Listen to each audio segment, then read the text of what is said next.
off section of a tree trunk was being used as a side table.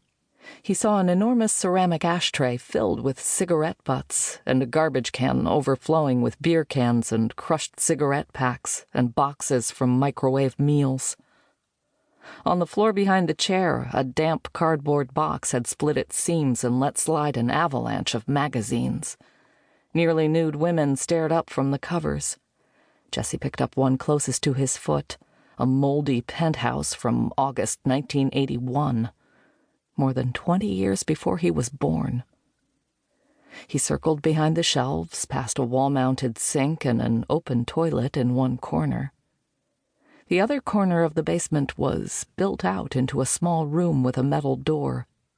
It could have been for storage, but his gut told him it was something else. Jesse shivered at the threshold, his skin clammy and prickling with a million hairs. He made a sideways fist around the door's sliding bolt and pulled it backward, stepping out of the way as the heavy door swung open on silent hinges. He thumbed the penlight again. He wasn't sure, but he thought the walls were painted pink. The color had peeled away in places, leaving discolored spots that looked like scabs. He saw a thin mattress covered in dark stains on a metal frame. A heavy chain hung limply through a steel ring bolted on the wall at the head of the bed. Nothing about the scene in front of him made sense. He wasn't sure what he was looking at, but he knew the last thing he'd ever want was to be left alone in this room, in the dark, with the door shut. He blindly reached for the inside door handle to pull it shut again, and found there wasn't one. He shined the penlight on it just to make sure. This was a prison cell of some kind, a cage. How else to explain a door with no handle, no way to get out from the inside? He shined the weak penlight across the blistered pink walls again. He felt like he was staring into the mouth of something that wanted to swallow him. When he killed the light, the darkness inside seemed to go down and down to a place that had never known the sun. Behind him, the furnace made a loud ticking sound, then whoomp to life. Jesse turned away and shook off the bad thoughts. He stuck the light in his pocket and headed for the stairs that went up to the main floor. At the bottom, he stared at the closed door above him. He'd been told the old man would be drunk at least, passed out if Jesse was lucky. He labored up the first 3 steps, pausing on each one to talk himself out of turning around and making a run for it. He turned one last time toward the dark room in the corner and thought about the stained mattress and the door with no handle.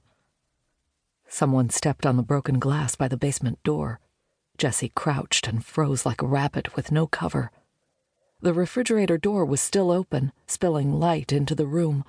Behind it, he saw a dark silhouette through the window in the basement door. The shape paused, with one foot on the broken glass, then took another step into the room. Jenny. "What the fuck are you doing here?" Jesse hissed. He took out the penlight and flashed it at her so she could see where he was standing against the wall on the stairs. "I got worried," she whispered. Jenny was much less wet than Jesse was, thanks to the oversized leather jacket with sleeves that went down past her fingertips and made her look like she had no shoulders. In the dark, he couldn't see her freckles, or her green eyes, or the eye tooth with the twist to it, the imperfection that made every one of her smiles perfect. "Where's the car?" "I moved it a little closer. I have the keys." She came over and stood by his side at the bottom of the stairs. They both looked up at the door overhead. "We shouldn't be here," she said. "I don't have any choice. He's threatening my family."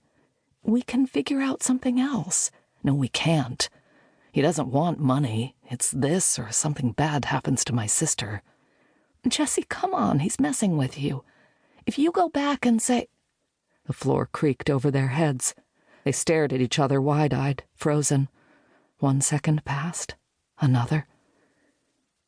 There was only the sound of the furnace blower and the drum of the rain coming down hard again at the open basement door. Jenny put a hand on Jesse's arm and eased him a step backward.